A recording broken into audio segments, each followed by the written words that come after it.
Assalamualaikum warahmatullahi wabarakatuh. Perkenalkan, nama saya Wahidana Ihsan Aditya dari golongan A, Prodi Teknik Produksi Benih, NIM A4120019. Di sini saya akan menjelaskan materi tentang pengarahan atau menggerakkan, atau bisa disebut juga dengan actuating. Pengertian pengisian jabatan atau staffing.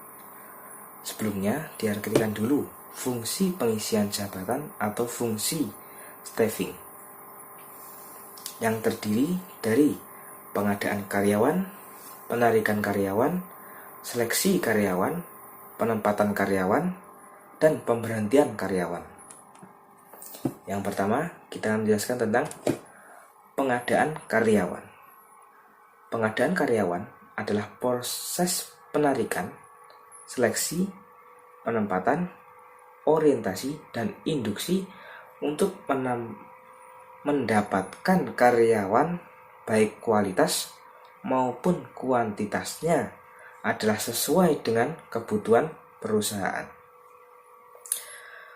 Untuk mendapatkan karyawan yang baik harus dilakukan dengan cara analisis jabatan, atau bisa dibilang dengan job analysis. Uraian pekerjaan, job description, dan spesifikasi pekerjaan, job specification. Yang kedua, penarikan karyawan, recruiting. Kegiatan mencari, menetapkan sumber tenaga kerja yang diperlukan, dan mempengaruhi cara penarikan melalui iklan tenaga kerja agar mau melamar pekerjaan yang masih kosong di perusahaan tersebut. Sumber karyawan di sini dapat bersumber dari 1. Sumber internal, yaitu melalui karyawan yang telah ada, baik karena rotasi, promosi, dan lain-lain. Yang kedua, sumber eksternal, yaitu karyawan yang ditarik dari luar perusahaan. Yang ketiga, kita akan menjelaskan tentang seleksi karyawan. Kegiatan pemilihan dan penentuan pelamar yang diterima atau yang ditolak untuk menjadi karyawan perusahaan. Prosedur seleksi. Seleksi surat-surat lamaran, pemeriksaan referensi, wawancara pendahuluan, seleksi ilmu pengetahuan, tes psikotes, tes kesehatan, wawancara dengan atasan, dan keputusan diterima atau ditolaknya. Tingkat-tingkat seleksi. Ada seleksi tingkat pertama, kedua, dan ketiga.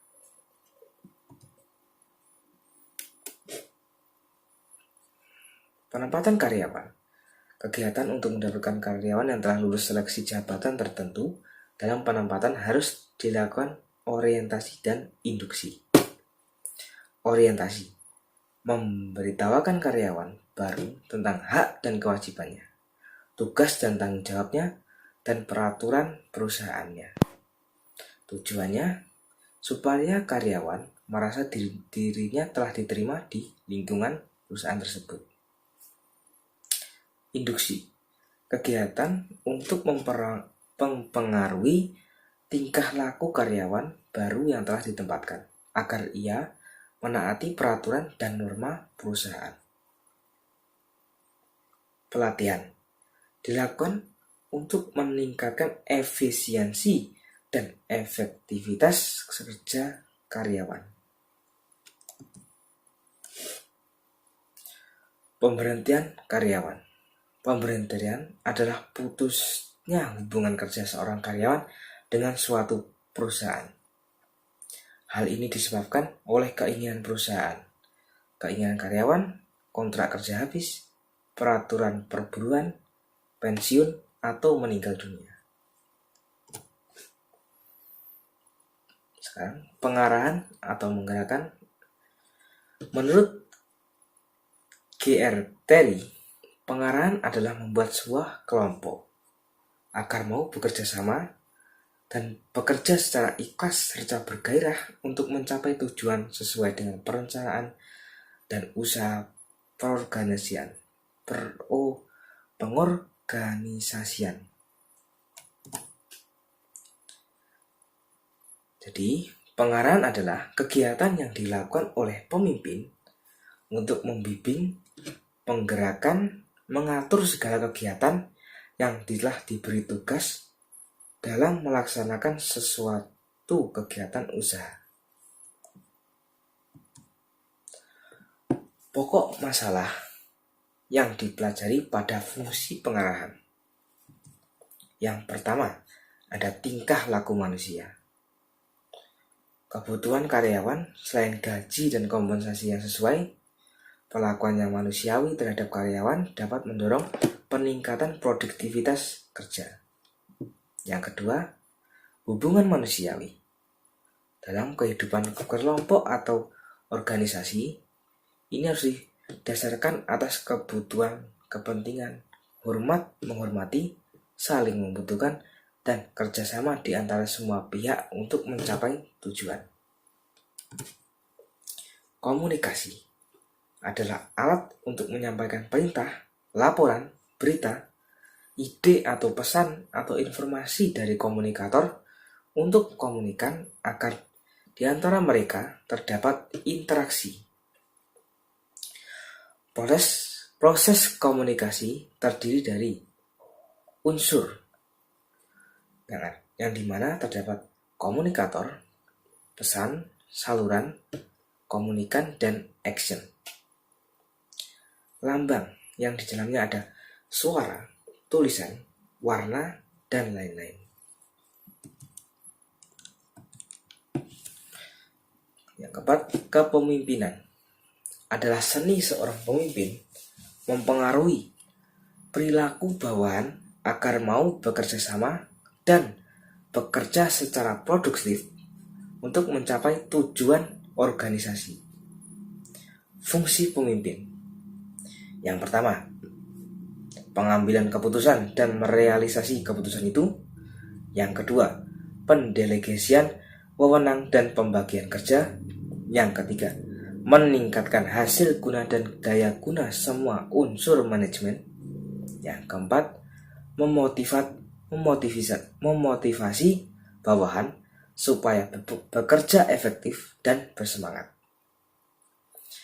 Yang kelima, mengembangkan imajinasi, kreativitas, dan loyalitas. Selanjutnya, pemrakarsa, penggiatan dan pengandalian rencana, mengkoordinasi kegiatan bawahan, penilaian prestasi, memberi penghargaan atau reward dan sanksi kepada bawahan.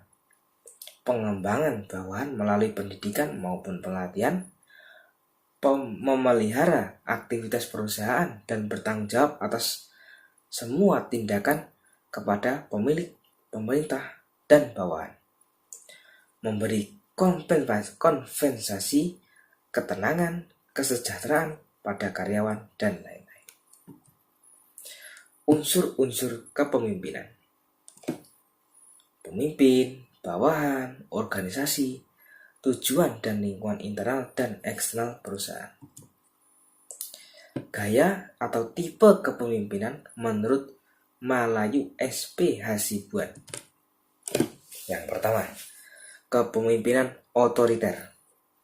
Jika seorang pemimpin menganut sistem sentralisasi wewenang, falsafah pemimpin, bawahan adalah untuk pemimpin dan menganggap dirinya paling berkuasa, paling pintar, dan paling mampu.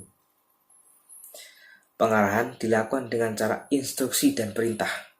Orientasi kepemimpinan hanya untuk meningkatkan produktivitas kerja karyawan, namun tidak memperhatikan perasaan dan kesejahteraan karyawan. Yang kedua, kepemimpinan partisipatif. Jika dalam pemimpin melakukan secara persuasif, menciptakan kerjasama yang serasi, menimbulkan loyalitas dan partisipasi bawahan.